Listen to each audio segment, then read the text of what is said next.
Hey, Zach Blabev, Tarantino Tuesday. And today I want to talk on episode 3, either claustrophobia or isolation. Basically, starting from Reservoir Dogs, which was mostly done in a warehouse and a studio. But you had other scenes outside the warehouse, but it was mostly revolving around the old warehouse. And of course, this one, it's most of the scenes. Once you get into that Minnie's haberdashery, you don't get out. You know, it's like almost none of these Mickey Pickies are getting out. Oh, mother fluckers. I said flucker. But yeah, man, he likes the tension between the isolation, and it reminds me, even in the movie he wrote for Robert Rodriguez, From Dusk to Dawn, it all took place in that bar. Most of it did, you know. And yeah, at least one or two people got out alive, but that's because it was Rodriguez as opposed to Tarantino. But Tarantino, you don't get out alive. And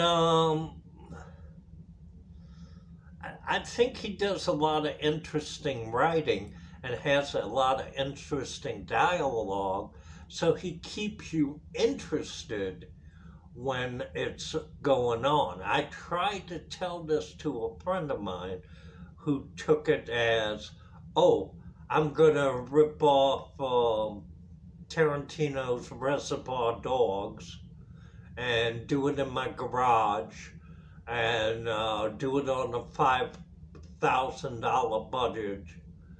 And it just was a mess, man.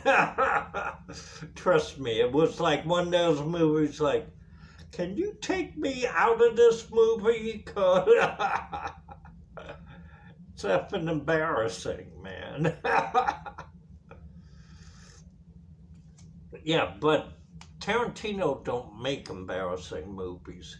And he really likes the whole. I think he's like a George Romero fan because it's like Night of the Living Dead, or once you get in the shopping mall, Dawn of the Dead, that's mostly where everybody's going to be at, you know.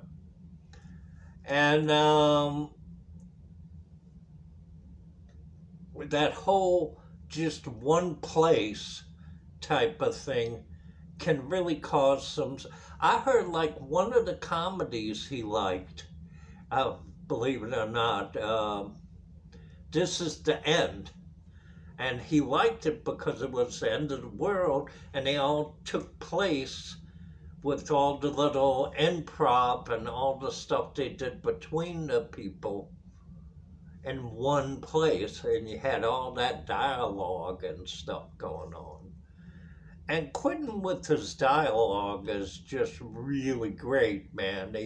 And I probably will talk more about Quentin's less violent movies on the next time, and that because there is 2 movies you can watch, and they're not a lot of violence in it.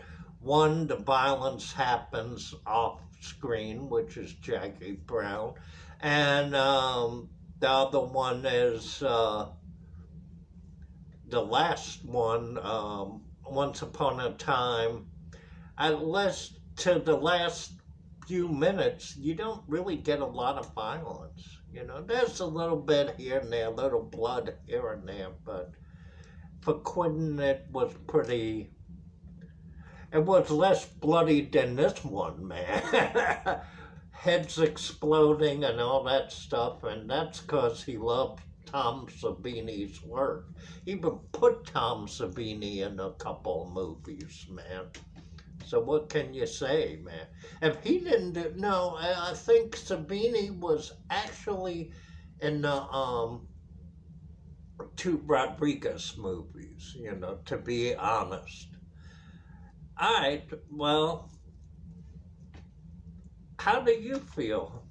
I want to get some discussion. And even in movies where, like, the action packed, sometimes the scenes get to be in one place, like, okay, and Kill Bill.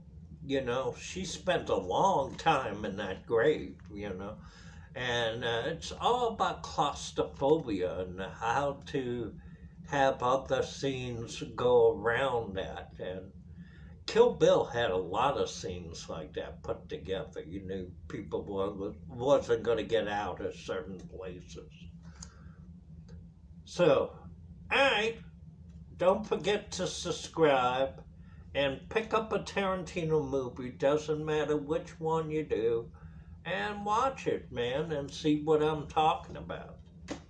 Okay, talk to you later, and I guess next time I'll talk about me meeting Elmore Leonard and how he said how he changed Rum Punch to become Jackie Brown.